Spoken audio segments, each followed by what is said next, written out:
నీటి పంపకాలపై Telangana CM Revanth Reddy AP CM చంద్రబాబుకు మరోసారి విజ్ఞప్తులు చేశారు. తెలంగాణలోని నీటి ప్రాజెక్టులను అడ్డుకోవద్దని చంద్రబాబును కోరారు. రాయలసీమ లిఫ్ట్ ప్రాజెక్టును రద్దు చేసి తెలంగాణలోని ప్రాజెక్టుల పూర్తికి సహకరించాలని విజ్ఞప్తి చేశారు. ఏపీ సీఎం సహకరించకపోతే ఎలా పోరాడాలో తమకు తెలుసంటూ వ్యాఖ్యానించారు.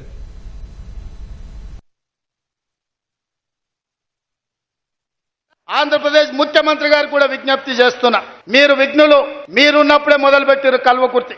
మీరు ముఖ్యమంత్రిగా ఉన్నప్పుడే ఈ జిల్లాల భీమా, నెట్టంపాడు, కోయిల్సాగర్ ప్రాజెక్టులు వచ్చినాయి. మీరు ప్రధాన ప్రతిపక్ష నాయకుడిగా ఉన్నప్పుడే పాలమూరు రంగారెడ్డి ఎత్తిపోతల పనులు ప్రారంభమైనాయి.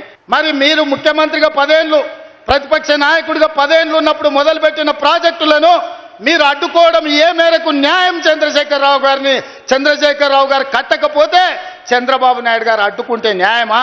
అందుకే చంద్రబాబు నాయుడు గారికి విజ్ఞప్తి చేస్తున్నా, ఒకనాడు పాలమూరు జిల్లాను మీరు దత్తత తీసుకున్నా అని చెప్పారు. మీరు బాధ్యతగా ఉండండి, మమ్మల్ని బ్రతకనియండి, మా ప్రాజెక్టులు పూర్తి చేసుకోనివ్వండి. ఆనాడు ఉమ్మడి రాష్ట్రంలో శ్రీశైలం వెనకాల నుండి 4 టీఎంసీల నీళ్లు తీసుకెళ్లేది ఉంటే ఇవాళ 9.5 టీఎంసీలు నీళ్లు తీసుకెళ్లడానికి మీరు ప్రాజెక్టులు పెట్టుకున్నారు. అందుకే చంద్రబాబు నాయుడు గారికి విజ్ఞప్తి చేస్తున్నా, రాయలసీమ లిఫ్ట్ ఇరిగేషన్ 3 టీఎంసీలు రోజుకు తరలించే ప్రాజెక్టును మీరు రద్దు చేసి మీ ఉదారత్వం ప్రదర్శించండి. మీరు 2 రాష్ట్రాలను సమానంగా తెలుగు వాళ్ళని అభివృద్ధి చేయాలన్న ఆలోచనతో ఉన్నది నిజమైతే రాయలసీమ లిఫ్ట్ ఇరిగేషన్ ప్రాజెక్టును రద్దు చేయండి.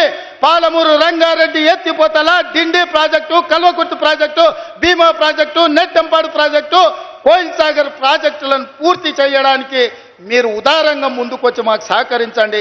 మా పాలమూరు బిడ్డలు కృతజ్ఞత ఉన్నవాళ్ళు, మీ మేలు మేము ఎప్పుడు మర్చిపోం. మీరు సహకరించకపోతే మేము చేసే విజ్ఞప్తులు చేస్తాం. మా విజ్ఞప్తులను మీరు వినకపోతే పోరాటం ఎట్లా చేయాలనో పాలమూరుకు తెలుసు.